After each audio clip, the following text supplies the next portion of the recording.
భీమరావు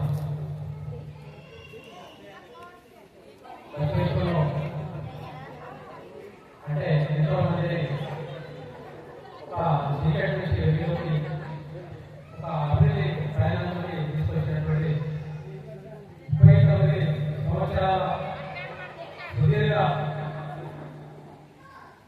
అనుభవం అట్లాగే జ్ఞానం తన యొక్క శారీరక మానసిక బుద్ధి మూడింటిని జోడించి ఎంతో మందిని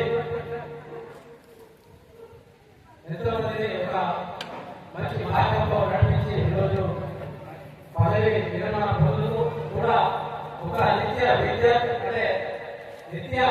విద్యార్థిలాగా నిలబడుతున్నారు. నవ్విస్తూ బాగా నవ్వుతూ అందరినీ నవ్విస్తూ నిలబడుతున్నారు. వారి చదివాని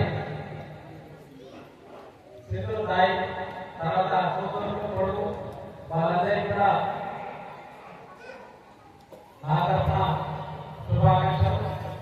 ఎందుకంటే సారు ఒక అనేక కోణాలు ఉంటాయి. సార్ దగ్గర ఒక గురువే కాదు, విద్యార్థులకు అంటే పాఠాలు నేర్పడం కాదు.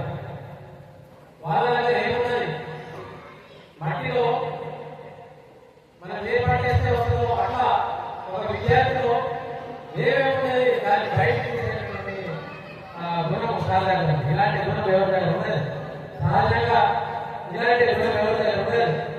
ఎవరో ఎక్కడ ఉంటే వాళ్ళని బయటకు తీసేటటువంటి గుణం లేదు. నీవు ఇట్లా ఉండాలి, ఇట్లా మాట్లాడాలి, ఇట్లా నడవాలి, లేకపోతే మేము కావాలి అంటే మేము సారికి నేను పరిచయం లేదు. గత 2-3 సంవత్సరాల నుంచి సార్తో పరిచయం చేయాలి. ఆ పరిచయం లేదు మాకు ఆయన స్వభావం చూస్తే మాకు అర్థమైంది ఏంటంటే నిజంగా సార్ సేవలు మా సమాజానికి ప్రస్తుతం ఉన్నటువంటి ఏదైతే సమాజం ఉందో ఆ సమాజానికి చాలా విలువైన సూచనలు కావచ్చు, మార్గదర్శనం కావచ్చు ఇవ్వాల్సిన అవసరం ఉంది. ఎందుకంటే చాలా మంది ఏదైతే డిపార్ట్మెంట్ లో పనిచేస్తారో దానికి చాలా మంది ఉద్యోగస్తులు ఉంటారు. వాళ్ళు అంటే వాళ్ళ డిపార్ట్మెంట్ వాళ్ళ ఇల్లు అంతే, మిగతా విషయాలు పట్టించుకోరు, మిగతా ప్రజల గురించి పట్టించుకోరు. అలాంటి భీమరావు సారు అన్ని ఇంతకుముందు నేను చాలా ఎవరికైనా హెల్త్ ప్రాబ్లమ్స్ వస్తాయని లేకపోతే చాలా ఇష్యూస్ చాలా మంది ఆయన గురించి మాట్లాడారు. అంటే ఆయన చేసినటువంటి సేవలు ఈరోజు స్మరించారు.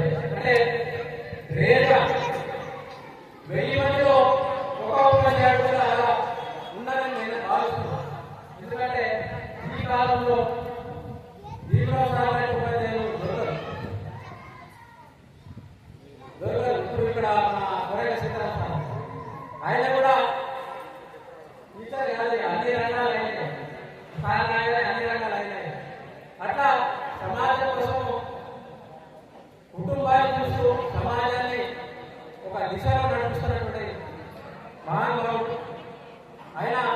నెక్స్ట్ ఏదైతే పదవి విరమణ పొందుతున్నారో తర్వాత కూడా మీ సేవలు మాకు చాలా అవసరం, అన్ని రంగాల అవసరం. కాబట్టి ఇక్కడితో నా యొక్క ఉపన్యాసం ముగిస్తూ